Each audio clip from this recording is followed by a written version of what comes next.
კვირის ყველაზე მნიშვნელოვანი საზოგადოებრივი და პოლიტიკური მოვლენები სუბიექტური აზრის პრიზმაში. თამამის შეფასება, განსხვავებული კომენტარი და სტუმარი. მოусმინეთ დიანა ტრაპაიძის, თეონა გეგელიას და მათი სტუმრების შეფასებებს საავტორო გადაცემაში შუა კვირა. საღამომშვიდობისა, თქვენ უსმენთ რადიო იმედს ტალღაზე 105.9. ეს არის გადაცემა შუა კვირა. დიანა ტრაპაიძესთან და თეონა გეგელიასთან ერთად ყოველ ოთხშაბათს საღამოს 7 საათზე თქვენ უსმენთ გადაცემის ავტორების და სტუმრების მოსაზრებებს კვირის ყველაზე აქტუალურ პოლიტიკურ და საზოგადოებრივ თემებზე. საღამომშვიდობისა, დღეს ჩვენი გადაცემის მთავარი თემა იქნება ოკუპაცია და პროტესტის ფორმები. ანუ მნიშვნელობა აქვს თუ არა რა ფორმით გავაპროტესტებთ ისეთ მნიშვნელოვან საკითხს, როგორიცაა ოკუპაცია ჩვენი ქვეყნის. გიორგი კევლიშვილი მხატვარი იქნება ჩვენი სტუმარი. გადაცემის პირველ ნაწილში კი ასევე ვისაუბრებ დღეს სოსო ჯაჭვლიანის გაკეთებულ განცხადებაზე, რომელიც თავისი მნიშვნელობით მე მგონი ცდება ერთი დღის განცხადებას და ის ალბათ პარლამენტარიზმის ისტორიაში შევა დეპუტატი თავისი საპარლამენტო გამოსვლით. ყველაზე საინტერესო ის რომ ეს იყო დაწერილი საპარლამენტო გამოსვლა, მომზადებული და რა თქვა სოსო ჯაჭვლიანმა ჯერ მოყვა როგორ არ დადიოდა ათმანეთიან ბოზებში არასოდეს, რომ ყველა ლამაზი ქალბატონი, ვინც საბჭოთა კინოში იყო, ყველასთან ჰქონდა ნამუშევარი ათიმანეთის გარეშე და ახლა ყველაზე საინტერესო ციტატა ქალბატონ ეკა ხერხეულიძეს ჩემი ოჯახის დაანგრევის მცდელობა ჰქონდა. მან ამ რამდენიმე თვის წინ ბრძანა, რომ პარლამენტის სესია იმიტომ ჩაიშალა, კვორუმი არ შედგა, სოსო ჯაჭვლიანი იბიარდზე იყო. რატომ მაყენებთ შეურაცხყოფას ქალბატონო ეკა? მე იბიარდზე ვერასოდეს ვერ ვიქნები, მე ერთგული მეუღლე ვარ. ეს თქვენი გუნდი დადიოდა ამ იბიარდზე 10 წლის განმავლობაში. ეს იბიარდობა ეტყობა ქვეყანას, ამიტომ ნაიბიარდები ქვეყნის გამოყვანა სტაგნაციიდან ძალიან ძნელია. ჩვენ ვეცდებით საღი აზრების იმპლემენტირება გავაკეთოთო. ეს არის მისი ციტატა. იბიარდი მე მსმენელს ვეტყვი, რომ ეს არის ევროპის რეკონსტრუქციისა და განვითარების ბანკი, რომელსაც რამდენიმე თვის წინ მართლაც რეგიონალური შეკრება ჰქონდა თბილისში, საქართველოს დედაქალაქში. და ზოგადად ძალიან სერიოზული ინვესტორია ქვეყანაში, ძალიან მნიშვნელოვან პროექტებს ახორციელებს. შესაბამისად, ის რომ პარლამენტის დეპუტატმა ჯერ ეს მისი ლექსიკა და ეს ზოგადად ამ ტიპის ლაპარაკი, ეს ცალკე თემაა, მაგრამ ის რომ მან არ იცის იბიარდი რა არის, დავანებოთ იმას თავი რა კონტექსტში ახსენა მან. იბიარდი ეს არის სერიოზული პრობლემა, ჩემი აზრით. გასაგებია, რომ უცოდინრობა და ძალიან ბევრი რამის არცოდნა ეს გახდა უკვე სამწუხაროდ ამ ქვეყნის სცენი და ეს სულ არ არის სასაცილო, ეს არის პრაქტიკულად ტრაგედია ჩემი აზრით, მაგრამ იმდენი ადამიანი მაინც არსებობს, ყოველ შემთხვევაში იბიარდი ვინც იცის, ასეთი ეჭვი მაქვს, რომ 150 ნამდვილად არის. ამიტომ, როდესაც პარლამენტარი ასეთ ჭყალებში შეცდომას და ასე შერცხვება საჯაროდ აუდიტორიის წინაშე, თავმოყარე უმრავლესობა, ჩემი აზრით, მას ეტყოდა, რომ ან უნდა დატოვოს პარლამენტი. თუ კი მანდატი უნდა დატოვოს და უნდა წავიდეს. ეს არის მისი ამომრჩევლების შეურაცხყოფა, ეს არის მთელი ქვეყნის შეურაცხყოფა, როდესაც პარლამენტარმა ამდენად ელემენტარული რამ არ იცის. შემდეგ ესე იგი განვითარდა მოვლენები ისე რომ არ ყვევდნენ მაინც იქნებ რას გულისხმობდა ზუსტადო, უამრავი ვერსია, უმრავლესობა რა თქმა უნდა ხუმრობით იწერებოდა ქსელში, თუმცა აი უკვე სადღაც 1-2 საათში ძალიან გაუბრაზდი, ანუ თავიდან ვიძინოდი, მაგრამ ძალიან გაუბრაზდი და ეს არის ძალიან სამარცხვინო რამ და ერთ ფაქტს გვაგონებს ისიც უახლოესი წარსულიდან. თან სოსო ჯაჭვლიანი არ არის ისეთი ზომიერი, ასე ვთქვათ, ტემპერამენტის ადამიანი, პარლამენტარი, ის საკმაოდ აგრესიულია პერიოდულად. და ძალიან აქტიური. მაგალითად დღესვე მან განაცხადა, რომ თურმე საქართველო პირდაპირ დიალოგზე უნდა გავიდეს რუსეთთან. ნუ კიდევ კარგი რუსეთი მაინც იცის რა არის, მაგრამ რუსეთთან რომ დიალოგი უნდა იყოს. თალიბანი პიროვნება, რუსეთის პიროვნება არ გონია ეს ელემენტარული. სხვათა შორის ძალიან გავს მართლა იცნობს და ძველი საბჭოთა კინოს იცნობს. ამიტომ მე ეხლა აი ძალიან ადამიანურად ვამბობ, როგორი ცუდია, როდესაც ადამიანი არ არის თავის ადგილზე. მან აქამდეც ბევრჯერ საჯაროდ ისეთი რამ თქვა, რომ მისი ასე ვთქვათ ეს იმიჯი თავის დროზე რაც ქონდა შელახა ჩემი აზრით, მაგრამ ნუ ესე იგი დღეს იყო პირდაპირ მწვერვალი. ის იყო მსახიობი დაკავშირებული ძალიან ისეთ რომანტიულ გმირთან. გედიასთან რომ და ჯობდა ალბათ დარჩენილიყო მაყურებლის თუ არ ვიცი. სიცილის ამბავში მინდა ვთქვა, ჯერ კარგად ვიცინეთ და მე გავბრაზდით ამ კონტექსში. ის არის გდანის მაჟორიტარი, ერთ-ერთი ყველაზე დიდი რაიონი. ოლქის, საარჩევნო ოლქის, აქვს კარგი ხელფასი და სამუდამო პენსია, როგორც პარლამენტარის დეპუტატის, არის ძალიან მნიშვნელოვანი ადგილას, მართლა 250 კაციან პარლამენტში კიდე შეიძლება და ეხლა შედარებით ადეკვატური ციფრია, რიცხვია პარლამენტართა, ამიტომ მართლა შეიძლება ისეთი 150 ადამიანის შერჩევა ალბათ, რომლებიც არა, ჩემი აზრით ეს დაცინოა უბრალოდ. მართლა გარყვნილება რა არის, ისიც არის ის. ანუ იბიარდი ხომ არის ის და აი იბიარდი რაც გონია, ისიც არის. ის რა არის. ხო, ანუ ეს არის პრინციპში ძალიან შეურაცხყოფელი რამ მისი ამომრჩევლისთვის და შესაბამისად ისეთი შეიძლება ადამიანს ცოდნა არ კონდეს, მაგრამ ღირსების განცდა კონდეს და პასუხისმგებლობა და როდესაც ასეთ რამეს წაგწდება და საჯაროდ იტყვი, გამოამჟღავნებ ასე ვთქვათ, შენ ცოდნის ხარისხს, ხო?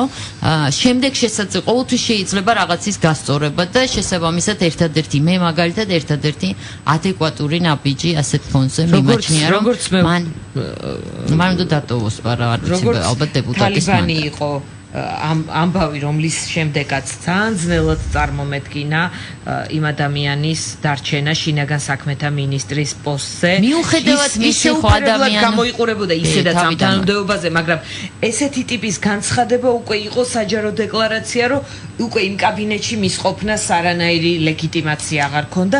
ისე ალბათ ამ კაცის ადგილი, რა ვიცი, ნაკლებად არის პარლამენტში და არ არის პარლამენტში, თუმცა ჩვენი მეგობრები ასევე ხუმრობდნენ ქსელში დღეს კავკასიის წამყვანი ნინო ჯანგირაშვილი, მისი ერთ-ერთი მეგობარი ამბობდა, რომ სად გავიქცე, აღარ ვიციო და ნინო ამშვიდებდა, რომ კარგი სად უნდა წახვიდე, ასეთ პრიარულ ქვეყანას მეორეს ვერ ნახავ და ჯობია ასე დავიმშვიდოთ. სხვათა შორის, როგორც ვიცი, გავრცელდა სხვა უმრავლესობის სხვა დეპუტატების კომენტარებიც. თუმცა მე და დიანა ვერ ვახერხებთ ახლა ვიდეოს ნახვას და თვითონ ვიდეოს აქვს ასეთი სათაური, რომ ეს უნდა ნახოთო. ეხლა იქ თუ ჯაჭულიაზე უარეს ამბობს, ვინმე ანუ შეკითხვა ესეთი რა არის იბიარდი. და იქ თუ კიდე ამაზე უარეს ამბობენ, ну მაშინ კიდე უფრო მძიმედ არის საქმე. მოკლედ ჯაჭულიანი მივანდოთ ბედის წერას და ბედს და უმრავლესობასთან ნახოთ როგორ განვითარდება მოვლენები. ჩვენ თავარ თემას დავუბრუნდეთ. იმ პერიოდში, როდესაც გართულდა საოკუპაციო ხაზთან ვითარება, ჩვენ ნახეთ პროტესტის ძალიან რამდენიმე, ასე ვთქვათ, გამოხატულება. ის რომ საზოგადოებრივ წევრებს, ჯგუფებს უჩნდებათ პროტესტი, ამ ბანერის თუნდაც რაღაც ცვლილებაზე, ეს არის ძალიან ნორმალური. სხვა საკითხია, როდესაც დასრული ადამიანები, ჯგუფები რაღაც პროტესტს მიმართავენ, ხო? ეს პროტესტი რაღაც შედეგზე უნდა იყოს ორიენტირებული. სხვადასხვა ტიპის ეს გემოვნების საკითხია, ვიღაცას ხმაური უყვარს, ვიღაცისთვის პროტესტის ფორმა დუმილია, შიმშილობა, არ ვიცი, 1000 გვარი ფორმა არსებობს, მაგრამ ვითარება ამ ქვეყნისთვის არის რთული. მისი ძალიან დიდი ნაწილი არის ოკუპირებული და ფაქტობრივად საქართველოს მოსახლეობა არის პირისპირ თავის მტერთან.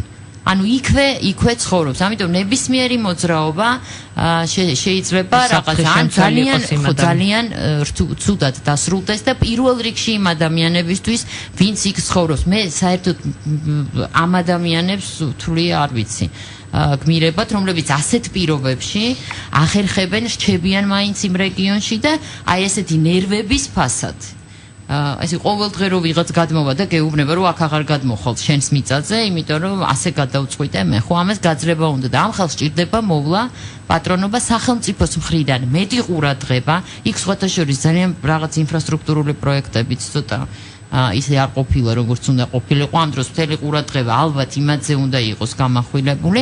მოკლედ ჩადიოდნენ თბილისიდან ჯგუფები, ზოგი ბანერს აგდებდა, ზოგი კიოდა, ზოგი წიოდა, შემდეგ უკვე პოლიციამ ირეაგირა და ისეთ ტერიტორიაზე ჩადგა რომ ბანერს ვერ მიახლოვებოდნენ. შემდეგ იქ უკვე რაღაცა ისეთი რეაქციული ცოტა ჩხუბის ელემენტებიც იყო, ეს თავისუფალი ზონა რო ჩავიდა და ბოლო ყველაზე უკანასკნელი იყო კანცელარიასთან აქცია. ხო, ჩემი აზრით ეს აქცია რომ მაგალითად თავისუფლების მოედანზე ჩატარებულიყო, ხო?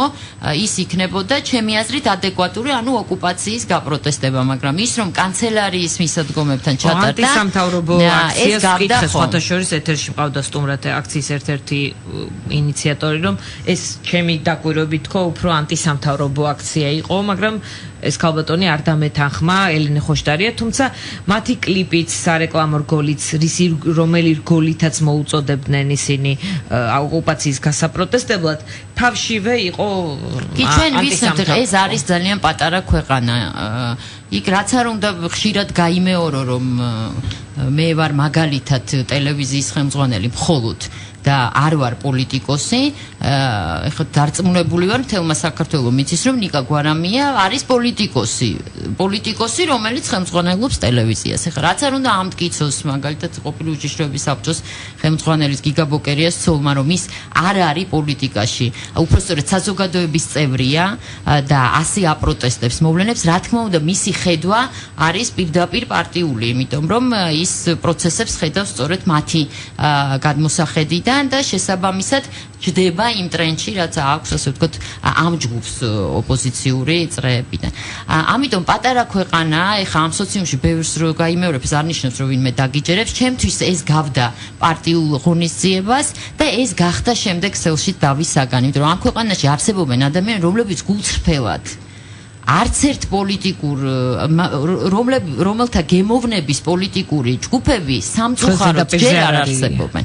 და ეს არის იმ ძალიან მახინჯი და ცუდი განვითარების, ასე ვთქვათ, შედეგი, რომ ამ ქვეყანაში პარტიები, სუძალოუფლების პარტიები ვერ დაემსგავსნენ პარტიებს. ეხლა შეიძლება ამ კოალიციური მთავრობებით და ასე შემდეგ რაღაცა საბოლოო ჯამში მივიღოთ, მაგრამ ეს პერსპექტივა შორია. ამიტომ ბევრი ვერ მივიდა იმის გამო, რომ არ უნდა და არ გინდა შეიძლება ასოცირება ვიღო. ეს გახდა დავის საგანი. ერთადერთი სხვათა შორის რაოდენობასაც ეთყობოდა, რომ ეს არ იყო ოკუპაციის წინააღმდეგ შეკრებილი საზოგადოება. რაოდენობასაც, ანუ მე ვაპროტესტებ შეიძლება ოკუპაციას, მაგრამ რაღაც კატეგორიასთან ერთად არ მინდოდეს, თქვათ, აქციაზე დგომა, ან ცოტა ეს შეკითხვები, რომელიც არსებობდა, ჩანდა მოკეთ რაოდენობასაც ეთყობოდა, რომ კი, ეხლა მე მინდა ერთი წრე იყო. ერთი სტატუსი წავიკითხო ქსელიდან, რომელიც ყველაზე ადეკვატურად გამოხატავს ჩემ პოზიციას. სხვა ადამიანის არის, მაგრამ ხშირად არის ხოლმე რომ ჩვენს აზრს ვკითხულობთ სხვის სტატუსებში და ასეთი იყო მამუკა გონგაძის, ის არის ჰერალდიკოსი, ქართული გერბის ავტორია, როგორც მე ვიცი, და მისი სტატუსი და მე ხა წაგიკითხავთ და შემდეგ გავალთ რეკლამაზე. ნებისმიერი ომი მთავრდება კონკრეტული შედეგით. 2008 წლის ომის შედეგი არის ტერიტორიების აფხაზეთი და ეგრეთ წოდებული სამხრეთ ოსეთის დაკარგვა იმედია დროებით. ძალთა ბალანსისა თუ გლობალური გეოპოლიტიკის გათვალისწინებით სუვერენიტეტის აღდგენა ამ ეტაპზე შეუძლებელია, გამორიცხულია. ამ პირობებში საქართველოს მოქალაქეებმა უნდა იღვაწონ და იშრომონ დამოუკიდებელი და თავისუფალი ქვეყნის დარჩენილ არაოკუპირებულ ტერიტორიაზე, სახელმწიფოს განვითარებაზე და დასავლურ სტრუქტურებში ინტეგრაციაზე. იმავდროულად ნებისმიერი მთავრობა აქტიურად უნდა ახორციელებდეს არ აღიარების პოლიტიკას. რეალობა მძიმეა და ძნელად ასატანი. მაგრამ თუ სიმართლეს გავუსწორებთ, თვალშესაძლებელია იქნებ მომავლის სწორად დაგეგმა სტრატეგიული გამარჯვებისთვის. უბრალოდ შესაძლებელი იქნება მომავლის სწორად დაგეგმა სტრატეგიული გამარჯვებისთვის. არ ვემხრობი დღევანდელ ეგზალტირებულ კამპანიას და მიმაჩნია, რომ მას არანაირი პოზიტიური შედეგი არ მოყვება. წინ გამარჯვება და რუსი ოკუპანტი აუცილებლად დატოვებს საქართველოს ტერიტორიას თუნდაც 50 წლის შემდეგ. ამ დროისთვის საქართველოს სახელმწიფოს ძლიერება იქნება გადამწყვეტი. ამ ეტაპზე ნებისმიერი დაპირება საქართველოს ტერიტორიული მთლიანობის აღდგენისა იქნება რუსული პროექტი. ეს არის მამუკა გონგაძის, ქართული გერბის ავტორის შეხედულება, მოსაზრება, რომელსაც მეც ვიზიარებ. ეხლა რეკლამაა ჩვენს ეთერში და რეკლამის შემდეგ გიორგი კევლიშვილთან ერთად დავბრუნდებით. ეთერშია დიანა ტრაპაიძის და თეონა გეგელიას საავტორო გადაცემა შუაგვირა. ჩვენ დავბრუნდით პირდაპირ ეთერში. გიორგი კევლიშვილი მხატვარი არის ჩვენი სტუმარი. გიორგი გამოეხმაურა ამ ამბებს ქსელში და პირველი კითხვა ჩემი ასეთია. იმ პროტესტის იმ ფორმებიდან, რომელიც ნახე ამ ბოლო პერიოდის განმავლობაში, გულისხმობ აი ბოლოს გამწვავებულ მდგომარეობას საოკუპაციო ხაზთან. შენთვის რომელი იყო ყველაზე ადეკვატური მისაღები იმ გარემოებების გათვალისწინებით, რაც არის? კარგი, დიდი მადლობა, პირველ რიგში მადლობა მოწვევისთვის. ესე ჩამოვყალიბო ჩემი პოზიცია. პირველ რიგში მე ვფიქრობ, რომ სიტუაცია არის რთული, იმ გაგებით, რომ ასე ვთქვათ, ორ ცვლადზე და რაღაც პრიმიტიულ კონფრონტაციულ დაყოფაზე ვერ დაიყვანება. ძალიან ბევრი ფაქტორი, კომპონენტი მონაწილეობს, ძალიან ბევრი ცვლადი არის ამ სიტუაციაში და თუ ჩვენ გვინდა, რომ საზოგადოება სრული მზად იყოს ამ პროცესში ნებისმიერ დროს, რომ საჭირო მომენტში, მაშინ საჭირო არის დებატების, დისკუსიის, მსჯელობის პროცესი და ჩემი აზრით ეხლა ამ ეტაპზე ჩვენი ამოცანა არის კონფრონტაციული, პროვოკაციული, ასე ვთქვათ, პროტესტის იმპულსებზე და ემოციებზე დაფუძნებული სტილიდან გადართვა როგორღაც რაციონალურ დებატების და მსჯელობის პროცესში. ამიტომ მე თვითონ აი ამ საპროტესტო აქციებში კონკრეტულად ამ აქციებიდან რომელიმეს ვერ გამოხობ მე ზოგადად პროვოკაციული, კონფრონტაციული, ასე ვთქვათ, იმპულსებზე და ემოციებზე დაფუძნებული სტილის მომხრევარ. და მე თვითონ არ ვიღებ მონაწილეობას. ბანერის მოხსნა, ხმაური, ან თუნდაც ჩასვლა და აი ესეთი დუმილით დგომა იქ. ანუ ამ ნებისმიერი ამ ფორმიდან, რომელიც შეიძლება იყოს საფრთხის შემცველი, შენთვის მიუღებელია. ეს ნიშნავს იმას, რომ მე მსგავს აქციებში არ ვიღებ მონაწილეობას, რა თქმა უნდა, იმ ადამიანებს აქვთ უფლება, რომ ეს ამ ზომებს მიმართონ, მაგრამ ნუ მე ჩემი აზრით სხვა რაღაცეები არის გასაკეთებელი და მე არ ვფიქრობ, რომ ასეთი ტიპის აქციები შედეგზე არის ორიენტირებული და რეალურად შედეგს მიგვაახლოვებს. აი დავძურებიშვილი მაგალითად ამბობს, ის არის კოალიციის ერთ-ერთი წევრი, მაგრამ ძალიან ჯამრთელი იმ კუთხით, რომ თავისუფალია თავის შეფასებებში, ხელისუფლებას პოზიციებსაც აკრიტიკებს და კრიტიკას არ ერიდება არავის.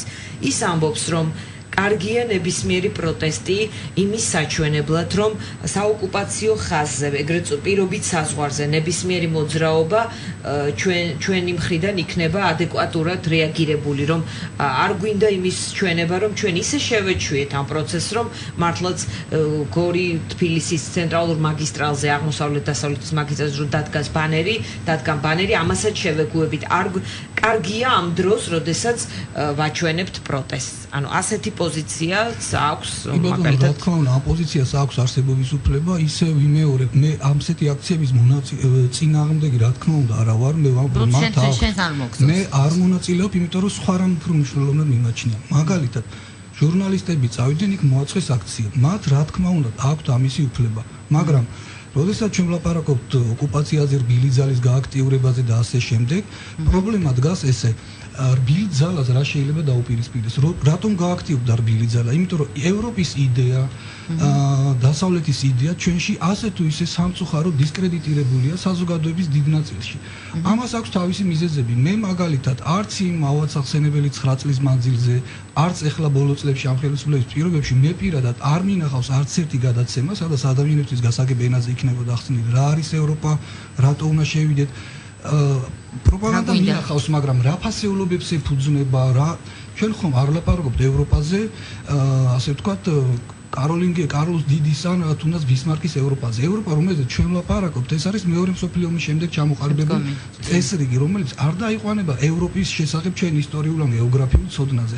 ამას ჭირდება გაცნობიერება, რატო არის ფასეულობრივად ჩვენთვის მისაღები და სწორი. ამიტომ რა თქმა უნდა ვაღიარებ კიდე არა ვამბობ რომ ამ ჟურნალისტებს რა თქმა უნდა აქვთ უფლება ესეთი პროტესტები მოაწყონ, მაგრამ მე უფრო მოხარული დავრჩებოდი ამ ჟურნალისტებს ამ მიმართულებით რომ კარგი, ასე მიმაჩნია რომ ჟურნალისტები ამ მიმართულებით წარმართავენ თავის მუშაობას და გააკეთებენ გადაცემებს, სტატიებს, ასე შემდეგ და ევროპის იდეის მიწოდებას მოახდენენ ხალხთან, იმიტომ რომ ეს ანუ ხალხი იპოვის განსხვავებას რუსულ პოლიტიკასა და ევროპულ იდეას შორის. ეჭვიც არ მეპარება რომ თუ კი ევროპის იდეა სწორად იქნება მიწოდებული ადამიანებისათვის, იმიტომ რომ ამ იდეის დისკრედიტაცია არ არის მხოლოდ იმაში რომ დაუშვათ ეხლა დღეს ევროპაში კრიზისია, რაც ნაწილობრივი მართალია და არამედ ისიც რომ წინა ხელისუფლების განმავლობაში ჩამოყალიბდა ესეთი მახინჯი წარმოდგენები ევროპის შესახებ, პრინციპულად ანტიევროპული პოლიტიკა ყველა სფეროში, ეკონომიკაში, პოლიტიკაში, განათლებაში საღდებოდა როგორც პროევროპული პოლიტიკური ძალის პოლიტიკა და ბუნებრივია რომ ადამიანებს, რომელსაც არ აქვს სწორი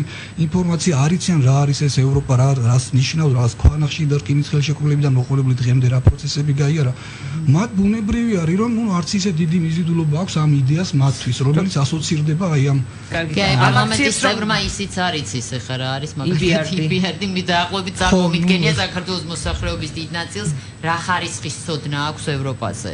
სარეკლამო პაუზა ვნახოთ და შემდეგ კითხავთ აუცილებლად მაინტერესებს. ხომ არ გრჩება ჩთავეჭდილება რომ საოკუპაციო ხაზთან ბანერის ეს ვთქვათ გადაადგილება ხდება არა მხოლოდ სამოქალაქო პროტესტის, არამედ ძალიან პოლიტიზირებული აქციების საფუძველიც. ეთერშია დიანა ტრაპაიძის და თეონა გეგელიას საავტორო გადაცემა შუაკვირა. ჩვენ დავბრუნდით პირდაპირ ეთერში გიორგი კევლიშვილი მხატვარია ჩვენი სტუმარი.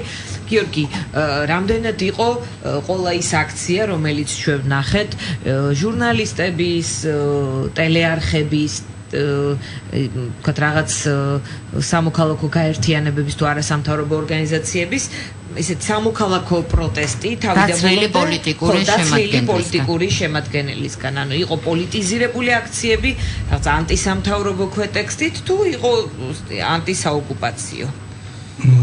მე არ გონია რომ პოლიტიზირებისაგან დაცლილი რამე პროცესები მიდის საერთოდ საზოგადოებაში, ყველაფერი მეტნაკლებად კავშირშია პოლიტიკასთან. გამოყენებული პოლიტიკური შიდა პოლიტიკური მიზნისთვის, ანუ პროტესტი ოკუპაციის წინააღმდეგ, გამოყენებული შიდა პოლიტიკური პროტესტისთვის, მაგალითად თავრობის პოლიტიკის გასაპროტესტებლად ან ხო, რა თქმა უნდა, მე არ ამგონია რომ ამაზე ძალიან ბევრი უნივერსიტეტებოდეს ეჭვი რომ ის პოლიტიკური ძალა რომელიც ორგანიზება გაუკეთა ამ აქციას ნებისმიერ ხელსაყრელ შემთხვევას გამოიყენებს ამ ხელისუფლების წინააღმდეგ. რომას გულისხმობ? ნაციონალურ მოძრაობას. კანცელარიასთან. ეს არის მოხიად მათი ორგანიზებული, მაგრამ ეს შაბეჭილების შეიძლება დაგჭიროთ. ანუ იქ ვინც შეიკრიბნენ შენს დაგჭა ეგეთი განცდა. ძირითადად იქ იყვნენ ნაციონალური მოძრაობის იდეოლოგები, ჩემთვის როცა ნაციონალურ მოძრაობას ვამბობ, არ გულისხმობ პარტიის წევრებს, ვისაც მანდატები უდევთ ჯიბეში, იმიტომ რომ ადამიანები, რომლებიც დამოუკიდებელ ინტელექტუალებად და მორალურ ავტორიტეტებად გვევლინებიან და ამბობენ რომ მე უპარტიო ვარ და არასდროს არც ერთ პარტიაში არ ყოფილი ვარ, სინამდვილეში ქმნიდნენ ამ პარტიის იდეოლოგიას. ძალიან ბევრი მათგანი იქ იყო, ამიტომ ჩემთვის ნაციონალური მოძრაობაში პირველ რიგში მათ გულისხმობ და არა რიგით პარტიის წევრებს, ასე ვთქვათ. იქ იყვნენ რა ვიცი ძალიან ბევრი ადამიანი, ხო, ვინც თავის დროზე ქმნიდა ნაციონალური პოლიტიკოსი არ იდგა სცენაზე. კიდევ ერთხელ ამბობ, პოლიტიკურ აქტორებში ის ვინც იდეოლოგიას ქმნის, რატომ უკავია რიგით პარტიის წევრზე ნაკლები ადგილი. ჩემთვის პირიქით ნაციონალურ მოძრაობაში როცა გულისხმობ, არ გულისხმობ პარტიის რიგით წევრებს, არამედ გულისხმობ იმ ადამიანებს, ვინც წლების განმავლობაში ქმნიდნენ, ამართლებდნენ, ამკვიდრებდნენ ამ იდეოლოგიას, რომელმაც მე შესაძლებელი გახადა თუნდაც ციხეებში წამება და ასე შემდეგ. იგა ბუკერია სოჭოს არასდროს არ იყო რაღაც ბოლოს იყო უკვე უშიშროების საბჭოს მდივნის პოზიცია იყო ყველაზე ალბათ მაღალი. ხო თანამდებობად. მანამდე იყო სულ ან საგარეო საქმეთა კომიტეტის თავმჯდომარის მოადგილე. ყველაზე გავლენიანი პირი როცა იყო კომიტეტის თავმჯდომარის მოადგილე. მერე საგარეო საქმეთა მინისტრის მოადგილე, სულ მოადგილე არა, მე მგონი კომიტეტის თავმჯდომარის მოადგილე. გულუფხილო იყოს ვინმე საზოგადოებაში, რომ ეხლა ადამიანები, რომლებსაც მაგალითად მოდელირებული ქრონიკის სიმდიდრე წინასწარ უთანხმებდნენ, ეხლა ისინი იტყვიან, რომ ჩვენ რა პარტიის წევრები არასდროს არ ყოფილიყო და ამიტომ დამოუკიდებლები ვართ და ამას ვინმე დაიჯერებს. რა საკვირველია, პირველ რიგში სწორედ მათ გულისხმობ ნაციონალურ მოძრაობაში და არა მის რიგის წევრებს დაუშვათ. ამიტომ ხო, რა თქმა უნდა, იყვნენ იქ ბევრი. მე ამათ კიდევ ამბობ, მე ამ ადამიანები, რომლებიც რაღაც როგორც აქტიური მოქალაქეები არიან ცნობილი ყველა დროში. ხო, არ ვიცი, ახლა კონკრეტულ ადამიანებზე ვერ მოგახსენეთ, მე თქვი ხაზი გავუსვი აქციის ორგანიზატორებს, ვის მიერაც იყო ორგანიზებული ეს აქცია. იმ ადამიანების, ბევრი იმ ადამიანის გულწრფელობაში, ვინც აქციაზე მივიდა, მე ეჭვი არ მეპარება, დარწმუნებული ვარ, რომ ბევრი მათგანი არავითარ შემთხვევაში მაგალითად არჩევნებზე ნაციონალურ მოძრაობას არ შემოხაზავდა და არ არის მათი იდეური მხარდამჭერი და შეიძლება გულწრფელად სწორედ გასაპროტესტებლად იყვნენ რაღაცის, არ ვიცი, მაგრამ მე ვამბობ, რომ ჩემი აზრით, ისინი ვინც ორგანიზება გაუკეთეს ამ პროცესებს არიან მათი მიზანი არის პოლიტიკური, მათი მიზანი არის ძალაუფლების დაბრუნება, ხელში ჩაგდება და ამისათვის გამოიყენებენ ყველა შესაძლო მომენტს, ეს იქნება ოკუპაცია თუ მარიხუანის დეკრიმინალიზაცია თუ არ ვიცი, სხვა ნებისმიერი აქტი გამოიყენებენ იმისათვის, რომ ეხლა მათ ეს უფლება რა თქმა უნდა ლეგიტიმურია, მათ აქვთ უფლება, რომ იბრძოლონ ძალაუფლების ხელში ჩასაგდებად, ხო? მე მათ კი არ ასე ვთქვათ, ვაკრიტიკებ, იმიტომ რომ რატო იქცევიან ასე. მეს მათი კანონიერი უფლება, რომ იბრძოლონ ძალაუფლების ხელში ჩასაგდებად ნებისმიერი საშუალებით, რაც კანონით არის გათვალისწინებული. მე ვამბობ იმას, რომ კი ბატონო, ვისაც უნდა შეიკრიბოს, რა აქციაც უნდა ჩაატაროს, ვისაც უნდა მივიდეს, მე მათ გულწრფელობაში ეჭვი არ მეპარება, თუმცა ხშირად ეჭვი მეპარება მათ გონიერებაში, თავისთავად გულწრფელობა სალკეაღებული ჩემთვის არ არის რაიმე განსაკუთრებული ღირსება, ჰიტლერსაც გულწრფელად სძულდა ებრაელები, მაგრამ ამის გამო ხო არ ვამართლეთ, ახლა გულწრფელი იყო. ხშირად ეჭვი მეპარება გონიერებაში იმ ადამიანების, ვის გულწრფელობაშიც არ მეპარება ეჭვი და კეთილშობილურ მიზნებში. იმიტომ რომ საბოლოო ჯამში რა შედეგზე არის ორიენტირებული ეს პროცესები. ჩემი აზრით ეს პროცესი, ეს პოლიტიკური პროცესი, რომელიც აი ნაციონალური მოძრაობის ორგანიზებით ხდება, სულ მცირე კონტრპროდუქტიულია და უკიდურეს შემთხვევაში სიტუაციის ისე გამწვავებას ისახავს მიზნად, რომელიც საბოლოო ჯამში მე მგონია რომ ქვეყანას არ წაადგება. საერთოდ მე მგონია და ამის შესახებ არ ვიცი, რაღაცა დიდი ხანია ვამბობდი და წერდი კიდე ამაში ღრმად ვარ დარწმუნებული, რომ ნაციონალურ მოძრაობას ხელისუფლებაში დაბრუნების ერთადერთი თეორიული შესაძლებლობა აქვს, ეს შეიძლება მოხდეს მაშინ, როდესაც ქვეყანაში სიტუაცია არის არეული, რაღაცა არ ვიცი, ან რაღაც სამხედრო გადატრიალებით რაღაც ასე თქო თეორიული ვარიანტები რო წარმოვიდგინე. უახლოეს მომავალს გულისხმობთ თუ ზოგადად არ წარმოვიდგინე. სრულად ინფორმირებული თავისუფალი მედიის პირობებში ინფორმირებული საზოგადოების მხრიდან იმ პოლიტიკური ძალის არჩევა ქვეყნის მმართველად, რომელიც არის ნაციონალური მოძრაობა, მე აბსოლუტურად წარმოუდგენელი მგონია. სრული ინფორმირებულობის პირობებში საზოგადოების. ამიტომ რა თქმა უნდა ეს მოძრაობა ეცდება, რომ იყოს დეზინფორმაცია, არეულობა, არ იყოს პირველ რიგში რაციონალური განსჯის და დებატების სივრცე, არამედ იყოს მუდმივად პროვოკაციული, კონფრონტაციული პოლიტიკური სტილი. ხომ არ არის ამაში და მოდი ხა სხვებზეც ვილაპარაკოთ. როგორც ჩანს ამ საფუძველს და მათ მცდელობას რომ რაღაც დოზით მაინც ლეგიტიმურად ეს პროტესტი წარმოადგენენ, ალბათ საფუძველი აქვს. ეხლა მოდი ამაზეც ვილაპარაკოთ. იმ ადამიანებისგან, რომლებიც ნამდვილად ვიცი, რომ ნაციონალურ მოძრაობას არ გულშემატკივრობდნენ, სწორედ ამათ მოსაზრებას გეუბნები, მათთვისაც არ ვიცი იმის გამო, რომ არ ვიცი როგორ გამოიყურება ხელისუფლების მოქმედებები, მართლა არ ვიცი, მაგრამ მიაჩნიათ, რომ ეს პოზიცია რომელიც და ეს პოლიტიკა, რომელიც აი ამ ოკუპაციასთან მიმართებაში აქვს მოქმედ ხელისუფლებას, არის ზედმეტად ფრთხილი, კორექტულად რომ ვთქვა, ზოგი ამბობდა რომ შიშრული, ზედმეტად ფრთხილი, მხდალი და არაორგანიზებული. ჩვენ მოვისმინეთ ბევრი განსხვავებული განცხადებები მართლაც. და ესეც აჩენს მთავრობის წევრებისგან სხვადასხვა ესე იგი წარმომადგენლები მთავრობის ამბობდნენ რაღაც სხვადასხვა რაღაცებს თავდაპირველად. ანუ იმ ადამიანს რომელიც მართლა არ გულშემატკივრობს, ხო, ოპოზიციურ ჯგუფებს შეიძლება უბრალოდ ეშინია ასე ხედავს ის, რომ ეს ცოტა საფრთხის შემცველია. ხომ არ ფიქრობ რომ ხელისუფლებაც იმით რომ რაღაც ვერ ახდენს სწორ არტიკულირებას, არ ვიცი, აი სწორად ფორმულირებას თავისი პოლიტიკის, ეს მის წინააღმდეგ განაწყობს საზოგადოების რაღაც სხვა ჯგუფებსაც და შესაბამისად ამ ადამიანებს ეძლევათ თუნდაც აი ამ ოპოზიციურ ჯგუფებს ეს აქციები ხო რა ლეგიტიმაცია აქვთ რა ამის თქმა მინდა რა მაგალითად არტიკულირების ნაწილში გეთანხმებით მე მგონია რომ სათანადო მუშაობა არ ხდება წეგან რას თქვი იგივე საზოგადოებაში ევროპის იდეის პოპულარიზაციაც ერთ-ერთი მომენტი არის ამისი შემადგენელი ხო ეს არის რომ ნუ არ ვიცი ამას PR-ის დეფიციტი თუ რაღაც არ ვიცი რა არის ეს პრობლემა არის მაგრამ რაც შეეხება უშუალოდ პოლიტიკას რომლის არტიკულირება შეიძლება სათანადოდ ვერ ხდება ამის შესახებაც ვიტყვი იმიტომ რომ ესეც არ არის მარტივი და ერთშემადგენლიანი და ერთსვლადიანი სიტუაცია რთული სიტუაცია და ამიტომ ასე ვთქვათ შევეცდები დავყო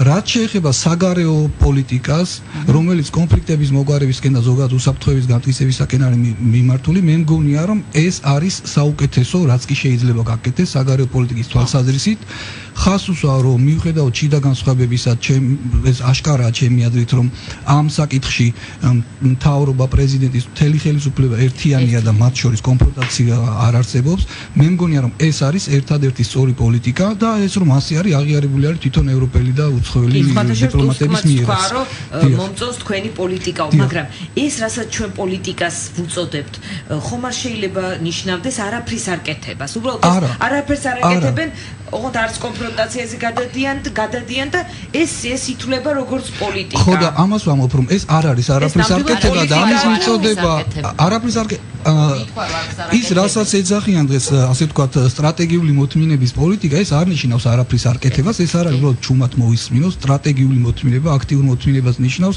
და რაც კეთდება და მე რასაც სვალს ვადონებ ეს არის რომ ჯერ ერთი მიდის ძალიან ინტენსიური მუშაობა დასავლეთისთან სოფლიოს ქვეყნებთან რომ გაგრძელდეს არაღიარების პოლიტიკა და გაძლიერდეს და ფაქტია განსაკუთრებით აქტიურობს პრეზიდენტის განსაკუთრებით აქტიურობს და ფაქტი არის რომ არაღიარების პოლიტიკა და აი ამ პოლიტიკამ წარმატებას აღწევს და სულ უფრო და უფრო იზრდება ჩვენ მხარდამჭერთა რიცხვია რეზოლუციაშიც რამდენიმე ქვეყანა იყო დამატებული ეს უბრალოდ ფაქტია ამაზე ნუ ამის უარყოფა შეუძლებელია გარდა ამისა ხდება ესეც ჩემი აზრით სწორი პოლიტიკის შედეგია რომ ხდება ნებისმიერი ძალადობრივი თუ დანაშაულებრივი აქტის დაუყოვნებელი რეგისტრაცია შეფასება ევროპელი და ამერიკელი დასავლეთის პოლიტიკოსების მხრიდან ანუ ამას არ ჭირდება ხანგრძლივი პროცედურები და ბრძოლა და ანუ საქმე არის დაყენებული კონსერვატიულმა დემოკრატებმა თქვის რომ არა ძალიან მოისუსტებენ არ ურეკავენ იქ ხალხს არ აქტიურობენ სხდომებს არ ითხოვენ ნუ ფაქტი არის ისეთი რომ შევეკითხვათ დაგეხმაროთ ერთი წამით მე რა მიმაჩნია მთავარ სისუსტეთ მაგალითად მე თავად ჟურნალისტი და არა მხოლოდ მოქალაქე რომელიც ტელევიზორს რთავს და ელოდება ვინ რას გადმოსცემს მე თვითონ ჟურნალისტი მთელი კვირა ვცდილობდი მომეძიებია ინფორმაცია ეს ბანერი რა ტერიტორიაზე მოძრაობს ბატა ზაქარიაშვილი ამბობდა რომ ეს მათი ანუ ოკუპირებული ტერიტორიის ფარგლებში მათი არა იმ კანონით რომელიც მოქმედებს ოკუპირებულ ტერიტორიაზე იმ ფარგლებში საგარეო საქმეთა მინისტრი ამბობდა რომ წინ მოიწევს ეს ეგრეთ წოდებული პირობითი საზღვარი მოკეთ ბოლოს წავიკითხე ევროკავშირის სადამკვირვებლო მისიის ელჩის კომენტარი რომელმაც თქვა რომ თბილისისთვის ოფიციალურ თბილისისთვის ასე ვთქვათ ეს პირობითი საზღვარი ანუ არ წაურთმევიათ არც ერთი მეტრი ეს არის მათი ოკუპირებული ტერიტორიის საზღვრებში მოძრაობა და ამ დროს ხელისუფლების განცხადება არის ასე გაბნეული მედიაში ის და პრემიერი იმის მაგივრად რომ რაღაც ერთ განცხადება სპეციალური ბრიფინგი მოეწვია და განემარტა ეს საზოგადოებისთვის კომენტარი ამ პირობით საზღვარზე ბანერის მოძრაობაზე გააკეთა რა სპორტული კომპლექსის გახსნის დროს აი ეს არამწყობრი ხო გეთანხმებით ანუ თავიდან ამით დავიწყეთ ეს უფრო ჩვენი შიდა პრობლემაა ეს უფრო ჩვენი შიდა პრობლემა რითაც დავიწყეთ ლაპარაკი და ამაზე თქვი უკვე რომ სერიოზულ პრობლემებს ამ მიმართულებით მე ვხედავ მე წეგამ ლაპარაკობდი საგარეო პოლიტიკაზე ეს და საგარეო პოლიტიკის თვალსაზრისით მე მგონია რომ მე ხლა არ ვიცი ვინ რას ამბობს ფაქტი არის ის რომ ნებისმიერ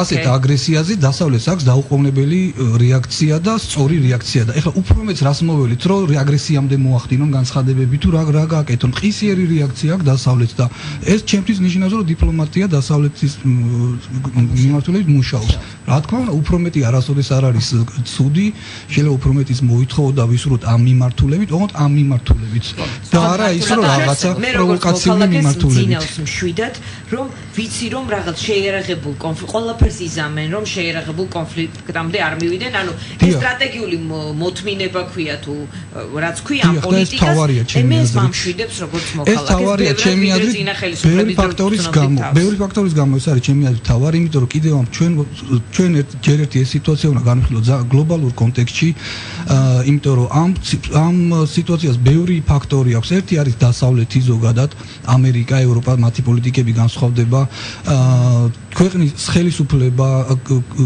იგივე რბილი ძალის მუშაობა თვითონ რუსეთში ვითარება ამ ყველაფრის გათვალისწინების გარეშე ჩვენ რეალურ სურათს ვერ წარმოვიდგენთ და არ გვეცოდინება სწორად როგორ ვიმოქმედოთ ამიტომ საჭირო არის დისკუსია სწორედ იმისაც რომ ამების შეფასებას ახსნას განმარტებას და ჩვენთვის გაცნობიერებას კენ იყოს მიმართული რომ რა ფაქტორები მუშაობს რა ფაქტორები ახდენს ერთმანეთზე გავლენას ეს ყველა ფაქტორი ურთიერთდამოკიდებულია ხო ეს ამიტომ სტრატეგიული მოთმინება ნის ჩემთვის არის პოლიტიკა რომელიც დღევანდელ სოფლიოში ჩემი აზრით ძალიან რადიკალური კარდინალური ცვლილებების პროცესში ვართ ეხლა ჩვენ სოფლიო წესრიგში ხდება ძალიან სერიოზული ცვლილებები და ეს არ ეხება მხოლოდ საქართველოს-რუსეთის კონფლიქტს ეს მოთმინება არ არის მხოლოდ ამ კონფლიქტთან მიმართებაში ჩვენ არ ვიცით რა სოფლიო წესრიგს მივიღებთ ამ პროცესის შემდეგ ჩვენ პროცესის შუაში ვართ რაღაცა ნიშნები არის ვიღაცები რაღაცებს იმედოვნებენ და ასე შემდეგ მაგრამ მე მგონია რომ ჯერ კიდევ ჩვენ ახალი სოფლიო წესრიგის ქმნადობის პროცესში ვართ ამ პროცესში რაც ჩვენ შეგვიძლია გავაკეთოთ ეს არის რომ მინიმალური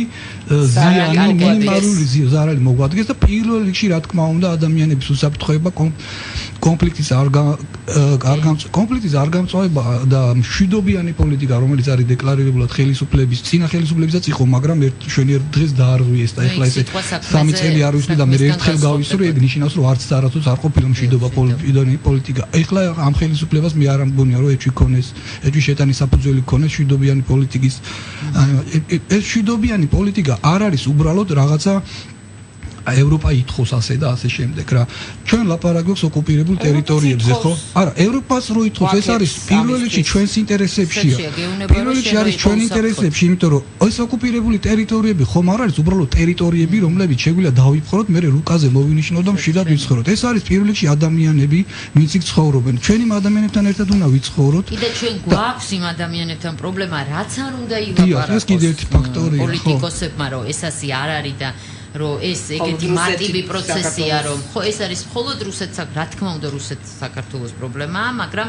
ადამიანებთან ჩვენ იქ ბევრი რამ გვაქვს გასაკეთებელი მეც ასე ვფიქრობ და ეს პოლიტიკა უნდა იყოს გათვლილი და გათვალისწინებული სწორედ იმაზე რომ იმ ადამიანებთანაც ასე ვთქვათ ნდობის აღდგენის პროცესის ჩამოყალიბებას შეუწყოს ხელი და ვერანაირი მილიტარისტული რიტორიკა რა თქმა უნდა ამას ვერ შეძლებს კი არა და პირიქით ხელი შეუშლის ამიტომ ის რომ მშვიდობიანი პოლიტიკა მაგრამ ჩემი აზრით მე მინდა ერთი ყველაზე არსებითი თქვა რა რაც მათ მიმაჩნია ანუ კი ბატონო კოორდინირება შიგნით საჭირო კომუნიკაციის პრობლემა მაგრამ მე ეს არ გონია ყველაზე მთავარი პრობლემა ეს რა თქმა უნდა პრობლემა არა ყველაზე მთავარი პრობლემა შიდა პოლიტიკური სტაბილურობისთვის შიდა პოლიტიკური სტაბილურობისთვის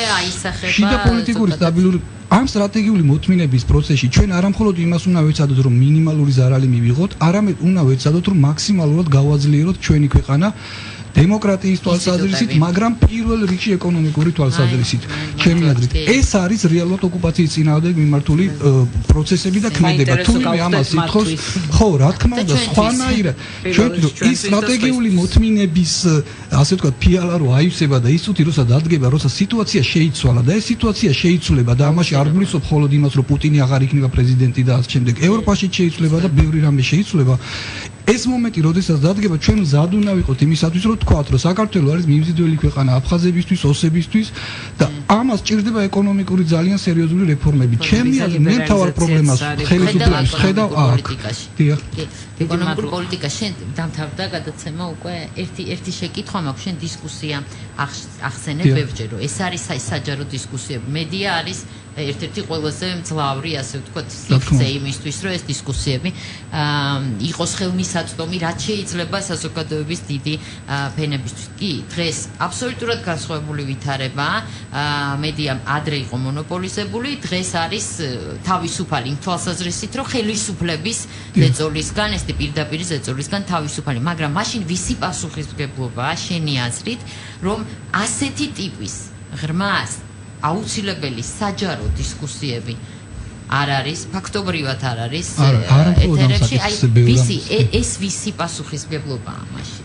ნუ არ ვიცი, საზოგადოების პასუხისმგებლობაა ზოგადად, ანუ საზოგადოება უნდა მოისურვოს ალბათ და რაღაცა ზომებსაც მიმართოს. წეგან თქვით, ჩემი არით არის გარკვეულწილად ჟურნალისტების პასუხისმგებლობაც. კიდევ ამბობ, მივესალმები ყველას პატრიოტის იმ აქციებს, რომელსაც სასაზღვრო ზოლთან აკეთებენ, რა თქმა უნდა, ამის წინააღმდეგი არაფერი არ მაქვს, მაგრამ ბანერი უნდა გადააგდონ ადამიანის გონებაში. ხომ არ ფიქრობენ თვითონ ეს ადამიანები, რომ ამ ბანერების, ამ რბილი ძალის წინააღმდეგ გაცილებით უფრო ეფექტური იქნებოდა სხვა ტიპის მუშაობა, არა კონფრონტაციული. სინამდვილეში ეს იმ რბილ ძალას აძლიერებს. მე ამაში ვარ დარწმუნებული. კონფრონტაციულ დაპირისპირებაში ჩაბმა ორივე მხარის, ასე ვთქვათ, გაძლიერებას იწევს და საბოლოო ჯამში ჩვენ ხდება კონფრონტაციული ვითარება.